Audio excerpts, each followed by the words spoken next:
The stars had watched Earth for 300 years. Ships from distant worlds passed through the solar system like ghosts. They never stopped. They never spoke. They simply observed and moved on, as if the small blue planet was nothing more than a rock floating in empty space. Una stood at the window of the United Defense Council headquarters, watching the night sky. Somewhere up there, behind the clouds and the light pollution of the city, alien civilizations were fighting a war. And Earth was not invited. She was 42 years old, with short black hair and tired eyes. 20 years in the military had taught her many things. Patience, strategy, the art of waiting for the right moment. But waiting was becoming harder every day. Her brother Taiho entered the room without knocking. He was older by 3 years, taller, with grease stains on his uniform that he never bothered to clean. He spent most of his time in the secret shipyards, hidden in the asteroid belt, building weapons from technology they were never supposed to have. "The new cruiser is ready," he said. "That makes 12 now. 12 ships against an empire," Una replied. "We need more time. We might not have time." She knew he was right. The reports were getting worse. Hana, their youngest intelligence officer, had been working without sleep for 3 days. The girl was only 25, but she had a gift for finding secrets hidden in the noise of space. Una found Hana in the communication center, surrounded by screens filled with alien symbols. The young woman's eyes were red from staring at data streams. "Tell me," Una said. Hana pulled up a map of the galaxy. Red marks covered nearly a quarter of it. "The Vec Dominion," Hana said. "They started their invasion 8 months ago. 200 worlds have fallen. The Galactic Concord is losing. The Galactic Concord. 4,000 species united under one government. They had technology that made human science look like children playing with toys. They had ships that could cross the galaxy in weeks. They had weapons that could destroy planets. And they were losing. How is that possible?" Taiho asked. "The Vec don't fight fair," Hana explained. "They use biological weapons. Diseases designed for each species. They release them on a planet, wait for everyone to die, and then take what they want. Their soldiers are clones, grown in factories. They don't care about losses. For everyone that dies, 10 more are made." Una studied the map. The red marks were spreading toward the outer arms of the galaxy. Toward Earth. How long until they reach us? At their current speed? 2 years. Maybe less. 2 years. 12 ships. It was not enough.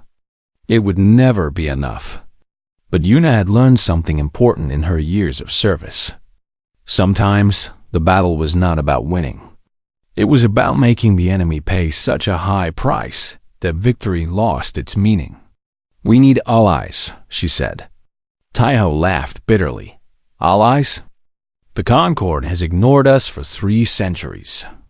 They put a quarantine around our solar system. They labeled us as primitives. Dangerous primitives. Because they were afraid," Una said quietly. She had read the old reports. The first alien visitors had come 500 years ago. They had studied humanity from orbit, watching the wars, the violence, the endless conflicts. They had seen a species that killed its own kind for resources, for ideology, for pride. The aliens were horrified. Most species in the galaxy had evolved from prey animals. They ran from danger. They avoided conflict. They built their civilizations on cooperation, because fighting meant death. But humans were different. Humans had been predators. Their eyes faced forward, designed to track and chase. Their bodies were built for endurance, for hunting prey across vast distances until the target collapsed from exhaustion. Their history was written in blood.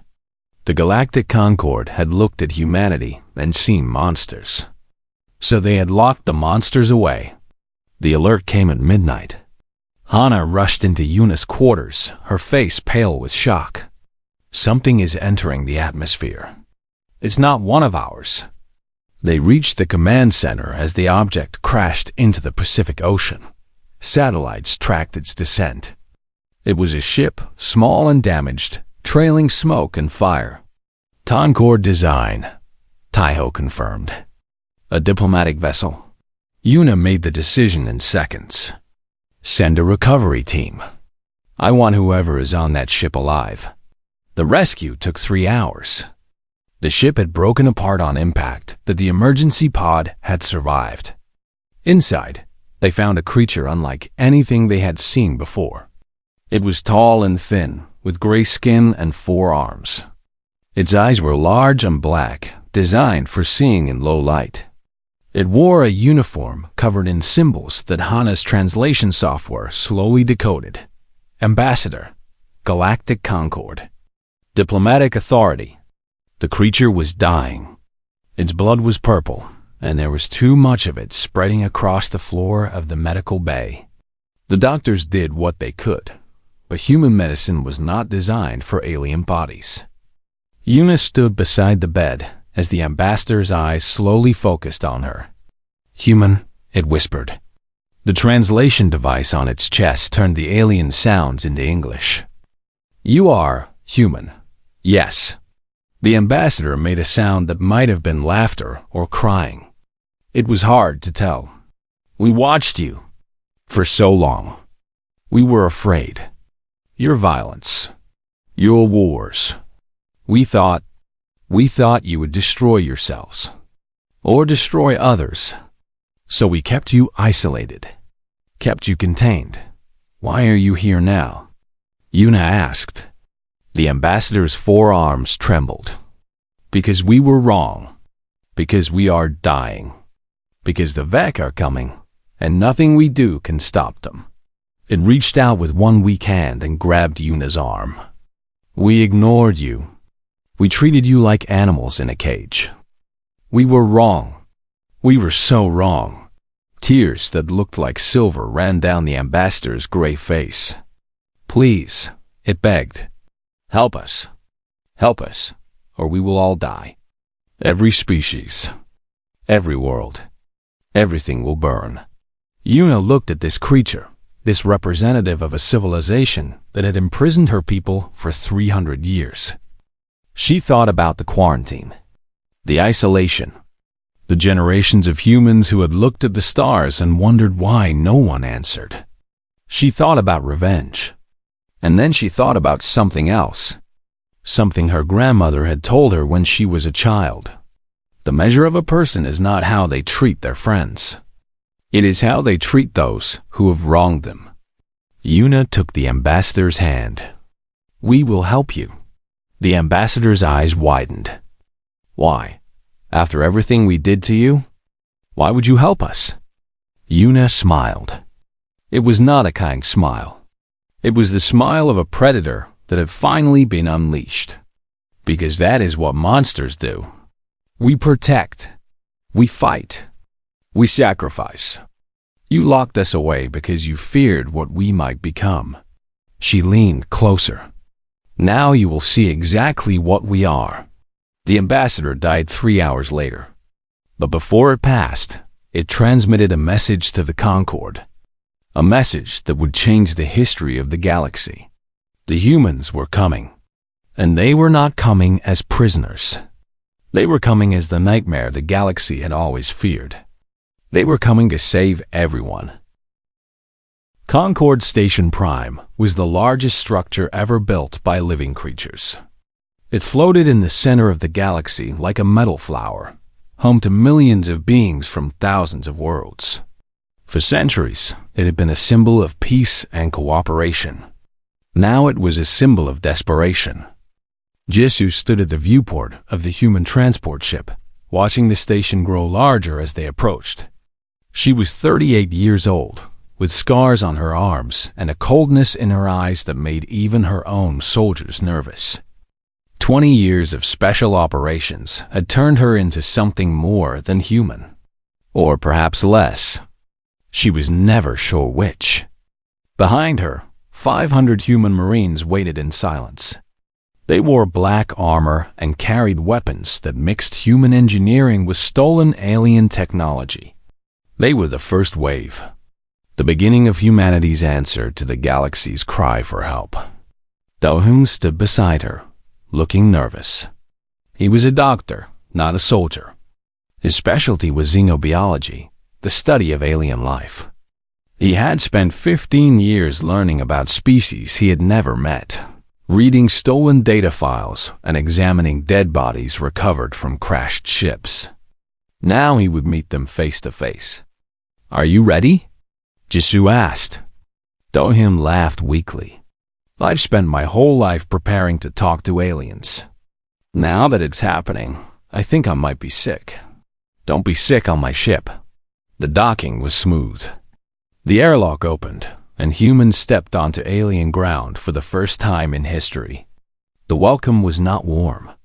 Thousands of alien eyes stared at them. Creatures of every shape and size filled the arrival hall. Some were tall and thin. Some were short and wide. Some had fur. Some had scales. Some had no features that humans could recognize at all. And all of them were afraid. Jisoo could smell it.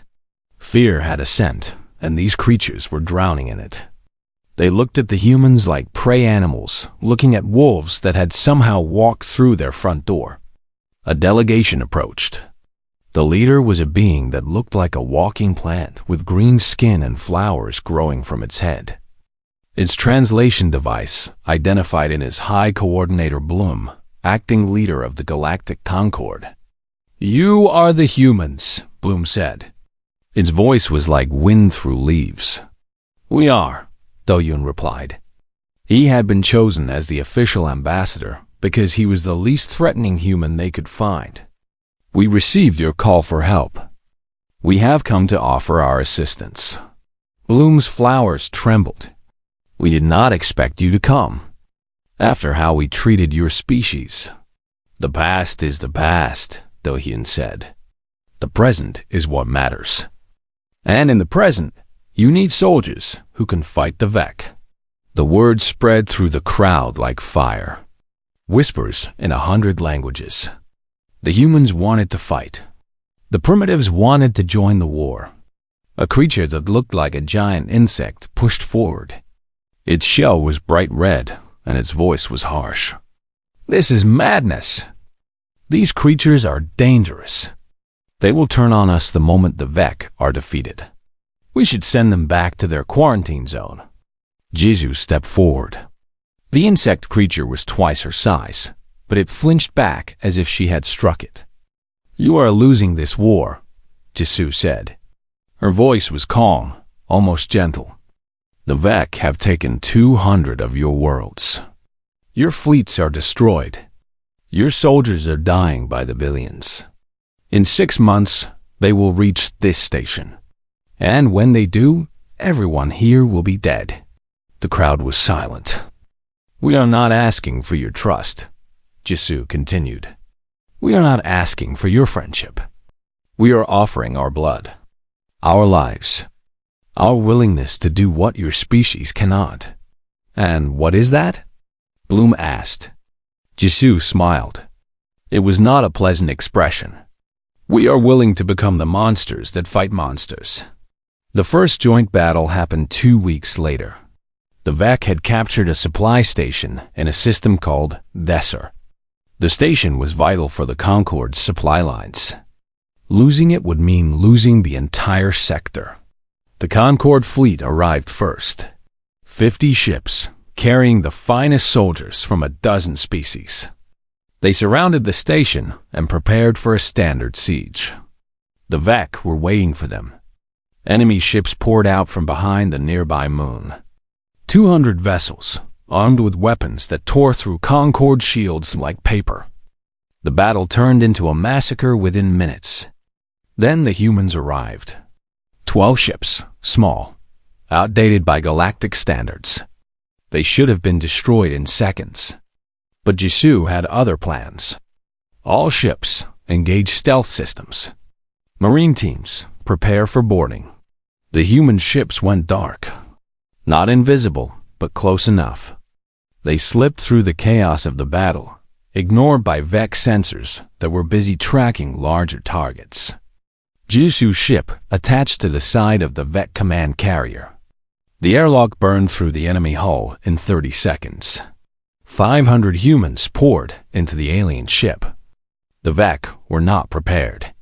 They were clones, bred for war, equipped with the finest weapons their empire could provide. But they had been trained to fight species that ran from danger. Species that surrendered when the situation was hopeless. Species that valued their own lives above victory. Humans were different. Jisu led the charge through the dark corridors of the enemy ship. The VEC had turned off the lights, thinking darkness would give them an advantage. They were wrong. Humans had hunted in darkness for 100,000 years. They had chased prey through forests at night, using sound and smell and instinct. The VEC thought they were predators. They had never met real predators. The battle lasted 3 hours. 3 hours of close combat in tight spaces. 3 hours of blood and screaming and death. The VEC outnumbered the humans 10-1. It did not matter. When the lights came back on, Jisu stood in the command center of the enemy carrier. Her armor was covered in purple blood. Her soldiers had lost 60 people. The VEC had lost 6,000. She activated the ship's communication system and broadcast to both fleets. This vessel is now under human control. VEC forces are ordered to surrender or be destroyed. Concord all eyes. The station is secure. There was silence on every channel. Then, slowly, the remaining VEC ships began to retreat. They had never retreated before. In 8 months of war, they had never once pulled back from a battle.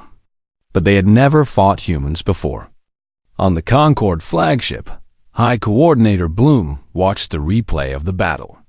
The cameras inside the VEC carrier showed everything. The humans moving through darkness like shadows. The close combat that was less like fighting and more like hunting. The efficiency. The brutality. The complete lack of fear. "What are they?" Bloom whispered. An advisor, a small creature covered in blue fur, answered quietly. "They are what we were afraid of, High Coordinator. They are what we locked away because we could not understand them. And now?" The advisor looked at the screen, where Jisu's blood-covered face stared back at them. "Now they are our only hope." In the VEC command structure, far away in the core of the galaxy, the Supreme Commander reviewed the reports from Desser humans. The word was old, buried in ancient records that few remembered. A death world species. A planet where everything killed everything else. They had been marked for quarantine by the Concord, and the VEC had agreed with that decision. Some things were too dangerous to disturb. But now they were disturbed. The Supreme Commander looked at the data.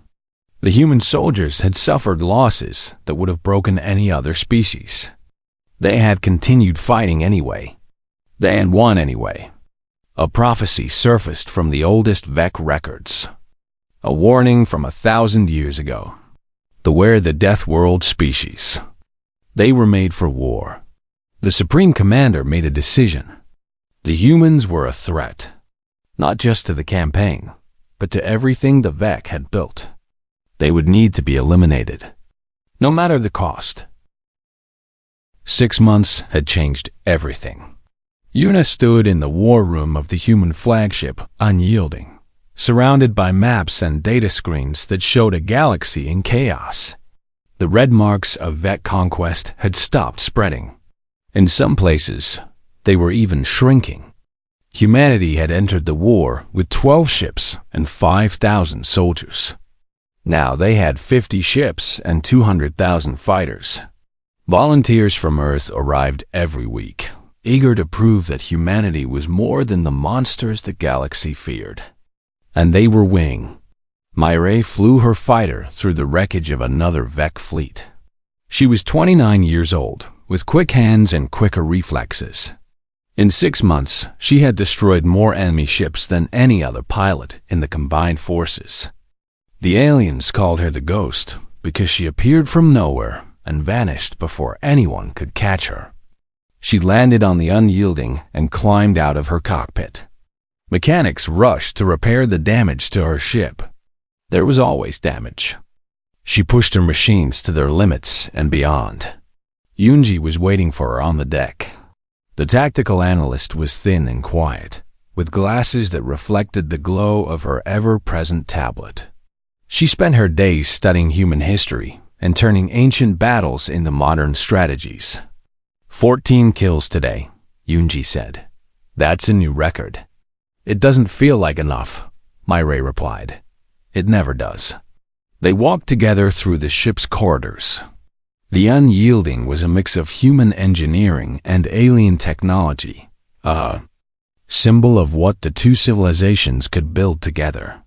But beneath the cooperation, there were cracks. Sunwoo was waiting in the briefing room. The old admiral was 63 years old, with white hair and a face full of scars. He had lost his wife and 2 children when the Vec sent a scouting force to test Earth's defenses 3 years ago. The attack had been small, barely noticed by the galaxy. But Sunwoo had noticed. He had been preparing for revenge ever since. We have a problem, Sunwoo said. He pulled up a map showing the Vec's primary cloning facility. Intelligence says they're doubling production. Within 2 months, they'll have replaced all the soldiers we've killed and more. Then we destroy the facility, Myray said. It's behind enemy lines, 300 light years from our nearest base. The Concorde says it's impossible. Yuna entered the room. She had aged in the past 6 months. The weight of command was heavy, and she carried it alone. The Concorde says many things are impossible, Yuna said. They said humans could never reach the stars. They said we could never fight the Vec. They were wrong then. They're wrong now. Sunwoo nodded slowly. I'll need volunteers. This is a one-way mission. Most of us won't come back. You'll have them. Boyang arrived the next day. The journalist had been traveling across the galaxy, documenting humanity's rise from ignored primitives to feared warriors. Her broadcasts reached billions of beings on thousands of worlds. The galaxy is watching us, she told Yuna. They're fascinated and terrified in equal measure. What are they saying? Boyao smiled sadly. Some say you're heroes, saviors. The answer to their prayers. Others say you're worse than the Vec, that when this war is over, you'll turn on them. And what do you say? Boyang thought for a long moment. I say we're both. Humans have always been both. We're capable of incredible cruelty and incredible kindness. The question is which side wins. Sunwoo's mission launched a week later. 30 ships carrying 10,000 soldiers. They jumped behind enemy lines and disappeared from contact. For 2 weeks, there was silence. Then the reports started coming. Explosions at the cloning facility. Vec forces in chaos. Sunwoo had succeeded, but the cost was high. Only 3 ships returned. Sunwoo was not on any of them. The old admiral had stayed behind to cover the escape of his people. His last transmission was simple. Tell Yuna the debt is paid. Tell her to finish this. Yuna watched the recording alone in her quarters. She did not cry. She had forgotten how. The Vec Supreme Commander sent a message. It came through every channel, broadcast to every world, impossible to ignore. The Supreme Commander appeared on screens across the galaxy. It was a tall creature, wrapped in black armor, with eyes like burning coals. Humans, it said, you have impressed us. Your ferocity, your willingness to sacrifice, your complete disregard for your own survival. These are qualities we admire. Yuna watched the broadcast on the bridge of the Unyielding. We offer you a choice, the Supreme Commander continued. Leave this war. Return to your small world. We will give you whatever you want. Territory, technology, resources. In exchange, you will stop fighting. The message continued for several minutes. Promises of wealth and power. Threats of destruction if the offer was refused. The galaxy watched, waiting for humanity's response. Una recorded her answer. "You don't understand us," she said. "You think we fight for profit, for territory, for survival, but that's not why we came." She leaned forward, her eyes hard. "We came because someone asked for help. We came because the galaxy was burning and no one else could stop it. We came because that's what humans do. We protect. We sacrifice. We fight for people who have never done anything for us." She paused. "You locked us away because you feared what we might become. Now you offer us bribes because you fear what we already are. But there is nothing you can offer that will make us stop. Nothing you can threaten that will make us run." The message was almost finished. "You wanted to know what humans are? We are the nightmare that protects the innocent. We are the monsters that hunt other monsters. And we are coming for you." The Supreme Commander's response arrived within the hour. "Then you have chosen extinction. Every human world will burn. Every human life will end. You have made your choice, and now you will face the consequences." The broadcast ended. Myre found Una standing at the viewport, looking at the stars. "They're going to attack Earth," Myre said. "Yes. Do you regret your answer?" Una was quiet for a long time. Then she spoke, her voice soft but steady. "My grandmother told me a story once about a wolf that lived in a forest. The other animals feared it and wanted it gone. They tried to drive it away, to kill it, to pretend it didn't exist. But when a great fire came, it was the wolf that led them to safety. It was the wolf that protected them from the flames." She turned to face Myre. "We are the wolves, Myre. The galaxy feared us and locked us away. But now the fire is here, and we're the only ones who can face it. I will not apologize for what we are. I will not regret protecting those who need us." Myre nodded slowly. "Then we'll fight." "Yes, yes, we'll fight. And whatever happens, the galaxy will remember that when they needed us most, humanity answered." The war was about to enter its final stage, and humanity was ready. The Vec Armada came like a storm of metal and fire. 1,000 ships, the largest fleet ever assembled in the history of the galaxy. They jumped into Earth's solar system on a cold morning in February, their weapons charged, their soldiers ready. The Supreme Commander had kept its promise. Humanity would pay for its defiance. Una stood on the bridge of the Unyielding, watching the enemy fleet spread across her screens like a disease. Behind her, officers worked in controlled silence. Fear was there, but so was determination. They had known this day would come. Taiho's voice crackled through the communication system. "Defense platforms are online. All 50 stations are armed and ready." 50 stations. Hidden throughout the solar system for decades, built in secret, waiting for a war that everyone hoped would never come. It was not enough to win, but it might be enough to survive. How long until they reach Earth? Una asked. 12 hours at their current speed. 12 hours. The last hours of humanity's homeworld, perhaps. Or the beginning of something new. Jisoo was already in her armor when the alert came. She had been waiting for this moment her entire life.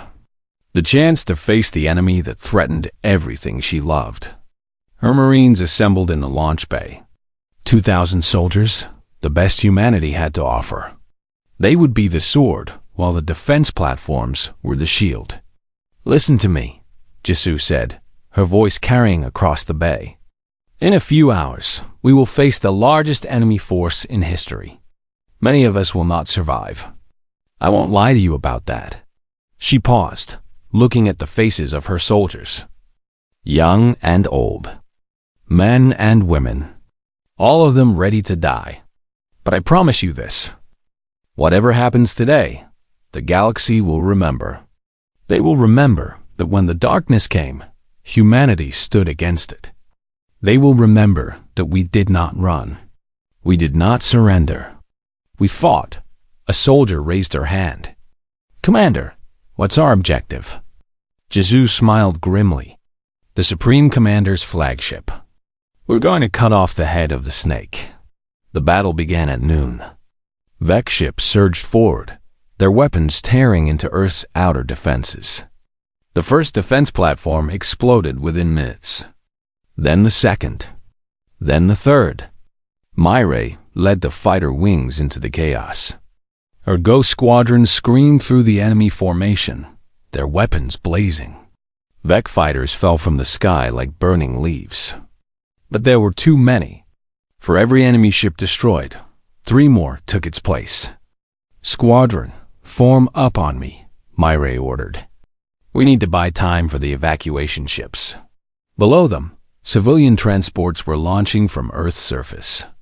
Millions of people fleeing to the outer colonies, to underground shelters, to anywhere that might offer safety. The fighters had to protect them. Myre dove into a group of Vec interceptors. Her ship twisted and spun, avoiding enemy fire by centimeters.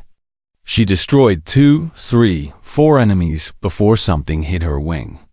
Warning lights flashed. Her ship was losing power. Ghost Leader, you're hit. One of her pilots shouted. I noticed, Myre replied calmly. She wrestled with the controls, keeping her damaged ship in the fight. Continue the mission. Don't worry about me. The Vec flagship was a monster of black metal and glowing weapons. It sat in the center of the enemy fleet like a spider in its web, coordinating the attack with deadly precision. Jesu's assault ship approached from below, hidden in the debris of destroyed defense platforms. The Vec were focused on the main battle. They never saw the small human vessel until it was too late. Breach in 30 seconds, her pilot announced. Jisoo checked her weapons one last time. 2 rifles. 4 grenades. A knife that her father had given her when she joined the military. She had carried it through 100 battles. It had never failed her. Marines, prepare for combat. The assault ship punched through the flagship's hull. Jisoo was the first one through the breach. The interior of the Vec ship was dark and hot, filled with steam and the smell of something burning. Vec soldiers rushed to meet them, their weapons firing in wild patterns. Jisoo moved through them like water through stone. Her training took over, turning her body into a weapon. Dodge, strike, kill, move, don't think, don't feel, just fight. Her Marines followed, their formation tight, their discipline perfect. They pushed deeper into the enemy ship, leaving bodies behind them. Hana watched the battle from Earth's command center. Her screen showed everything, a god's view of humanity's desperate last stand. The flagship shields are down, she announced. Jisoo's team is inside. Yuna nodded. Tell her to find the Supreme Commander. If we can kill it, the Vec fleet will lose coordination. Already done. The battle raged for hours. Earth's defenses fell one by one. Cities burned under orbital bombardment. The death toll climbed into the billions. But humanity did not break. Soldiers fought in the ruins of their homes. Civilians picked up weapons and joined the resistance. Children were evacuated while their parents stood guard. Myre's ship finally gave out over the Atlantic Ocean. She ejected at the last moment, parachuting down to a beach covered in debris. Her leg was broken. Her arm was burned. She couldn't fly anymore, but she could still fight. She found a communication station in a ruined building and took command of the remaining fighter wings from the ground. Her voice guided them through the chaos, calm and steady even as the world burned around her. Jisoo reached the command center of the Vec flagship. The Supreme Commander was waiting for her. It was larger than she expected. 3 meters tall, covered in black armor that seemed to absorb light. Its eyes burned with ancient intelligence. "Human," it said. Its voice was deep and cold, like stones grinding together. "You have come far." "Far enough," Jisoo replied. "Your species is remarkable. In all my centuries of conquest, I have never seen anything like you. Your determination, your willingness to suffer, your complete refusal to accept defeat. Is that supposed to be a compliment?" The Supreme Commander tilted its massive head. "It is an observation. You are not like the others. The Concord species run from death. They beg for mercy. They surrender when they cannot win." It stepped closer, its movements surprisingly graceful for something so large. "But you do not run. You do not beg. Even now, standing before me, knowing you cannot win, you show no fear. Why?" Jisoo tightened her grip on her weapon. "Because fear doesn't matter. Victory doesn't matter. The only thing that matters is that I'm standing here, between you and my people. You will die. Probably. But I'll take you with me." The Supreme Commander made a sound that might have been laughter. "What are you, human? What strange evolution created a species like yours?" Jisoo charged. The fight was brief and brutal. The Supreme Commander was stronger, faster, better armored.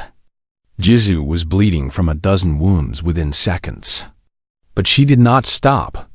She used every trick she knew, every dirty tactic, every desperate move. She fought like an animal, like the predator her ancestors had been, the wolf that the galaxy feared. Her knife found the gap in the Supreme Commander's armor. She drove it deep, twisting, destroying something vital. The Supreme Commander fell. With its last breath, it asked the same question. "What are you?" Jisoo stood over its body, covered in blood, barely able to stand. "I'm human," she said. "And we were made for this." She activated her communicator with shaking hands. "Command, this is Jisoo.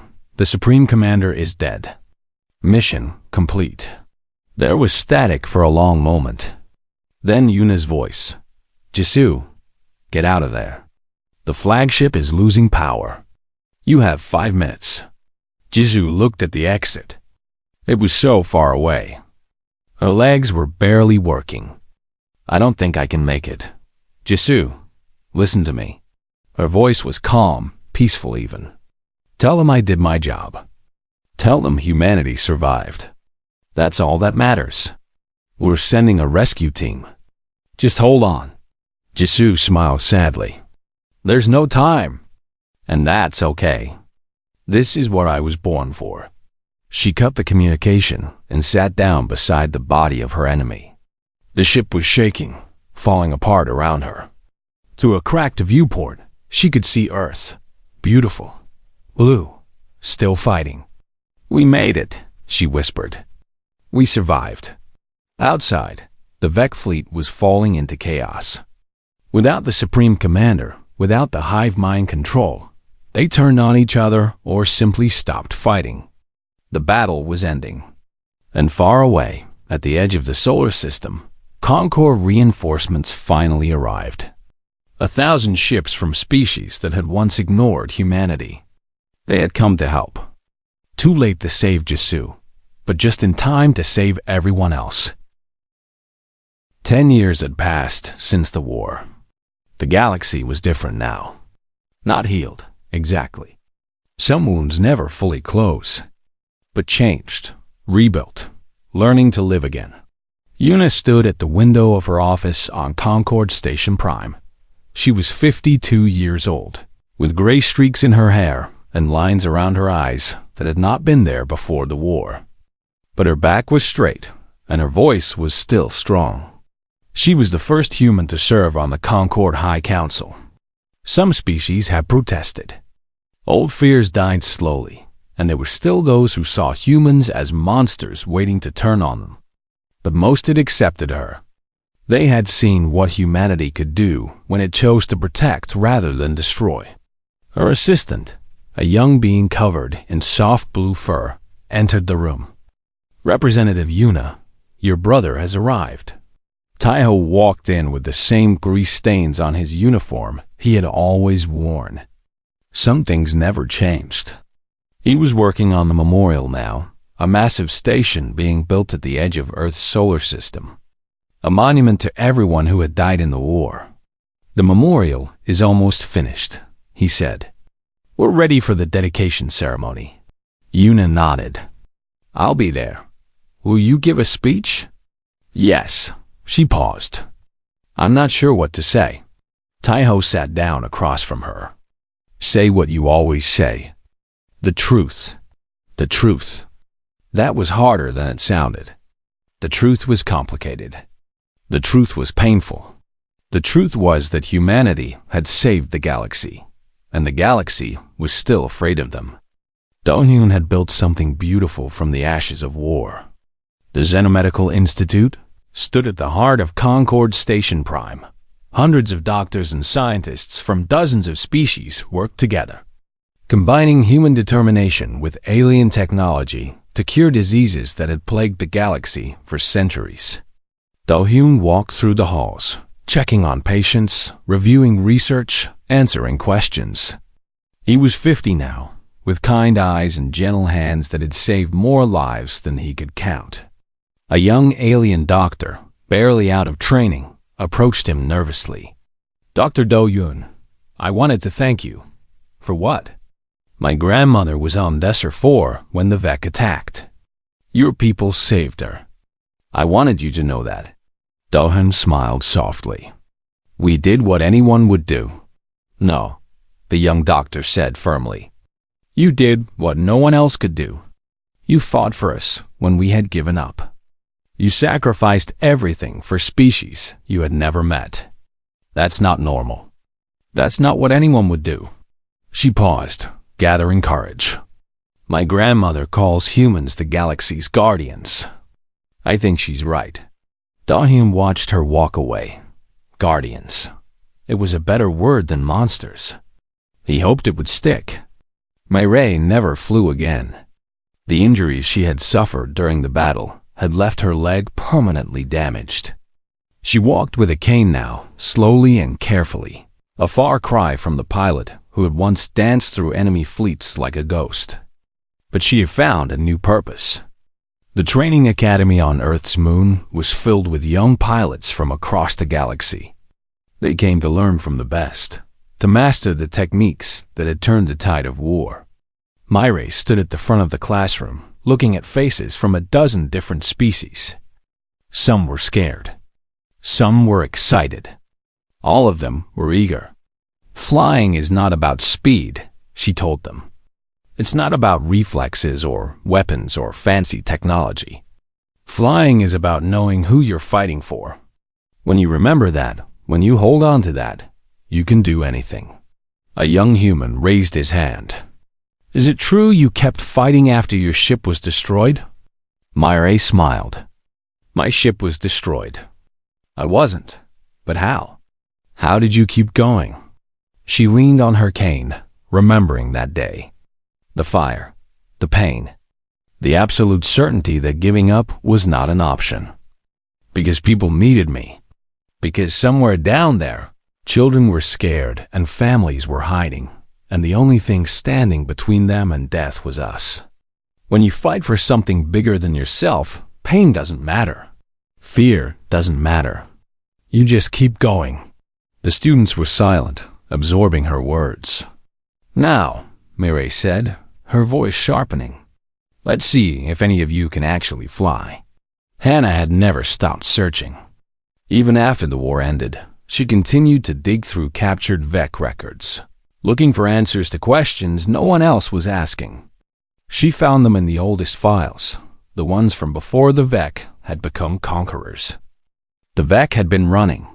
Something had driven them from their original home, far beyond the galactic rim. Something they feared so much that they had fled across the entire galaxy, consuming everything in their path, trying to build an army strong enough to face what was chasing them. They had never found that army, but they had found humans. Hannah presented her findings to the Concord High Council. The room was silent when she finished. "What does this mean?" High Coordinator Bloom asked. Its flowers had grayed with age, but it still led to Concord with quiet wisdom. "It means the Vec weren't the real threat," Hannah said. "They were just the beginning. Something else is out there. Something that scared even them." Una spoke carefully. "Do we know what it is?" "No, the records are incomplete. But whatever it is, it's coming. Maybe not tomorrow. Maybe not for 1,000 years. But it's coming." The council members exchanged worried looks. "Then we must prepare," Bloom said finally. "We must be ready." Una nodded. "And this time, we won't be alone." The memorial station floated in the darkness between worlds, a flower of light and crystal and stone. Names were carved into every surface. Billions of names. Human and alien. Soldiers and civilians. Everyone who had died so that others could live. Jisu's name was carved largest of all. A statue of her stood at the entrance, cast in bronze and silver. She was depicted not as a warrior, but as a guardian, her arms spread wide as if to shelter those behind her.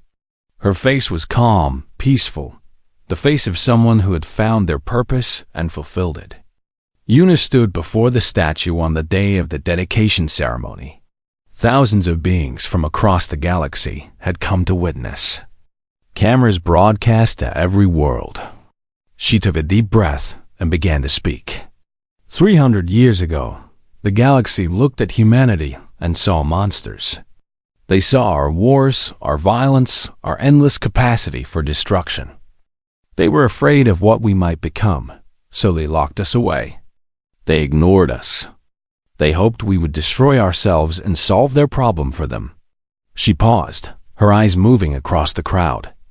They were wrong. Not because we weren't dangerous. We are. Not because we weren't violent. We were. They were wrong because they only saw half of what we are. Our voice grew stronger. Yes, humans know how to fight. We know how to kill. We know how to survive against impossible odds. But we also know how to protect. We know how to sacrifice. We know how to stand between the darkness and those who cannot defend themselves. She looked up at Jisu's statue. My friend understood this. She gave her life not for victory, not for glory, but because someone had to. Because the galaxy needed her. Because that's what humans do. Tears were flowing down her face now, but her voice did not waver. We are the species you ignored. We are the species you feared. And we are the species that saved you. Not because we wanted your gratitude. Not because we wanted power. But because when we looked at the galaxy burning, we couldn't look away. She spread her arms, encompassing the memorial, the crowd, the stars beyond. This is who we are. Monsters and guardians. Killers and protectors. The nightmare that fights for the innocent. The galaxy remembers what we did here. And I promise you, as long as humanity exists, we will keep doing it. The ceremony ended, and the crowds departed. But Una stayed behind, standing alone before Jisu's statue. I hope we made you proud, she whispered. I hope you can see what we've built. Behind her, a young alien child was tugging at its parent's hand, pointing at the statue. Who is that? The child asked in a high, curious voice. The parent looked at the inscription, at the face carved in metal, at the human woman who had given everything. Her name was Jisu, the parent said softly. She was human. What did she do? The parent was quiet for a moment, thinking about how to explain. She taught the galaxy that the species everyone feared could also be the species everyone needed. The child looked at the statue with wide eyes. Are all humans like her? The parent smiled. I think so. I hope so. They walked away together, leaving Una alone with the monument. The stars burned overhead, the same stars that had watched humanity for millennia. Once, They had seemed cold and distant, filled with civilizations that wanted nothing to do with the small blue world. Now they were different. Now they were home. And in the silence between worlds, humanity stood guard, watching, waiting, ready for whatever darkness might come next. Because that was who they were. That was who they had always been. The monsters who protected. The nightmares who saved. The species the galaxy could no longer ignore.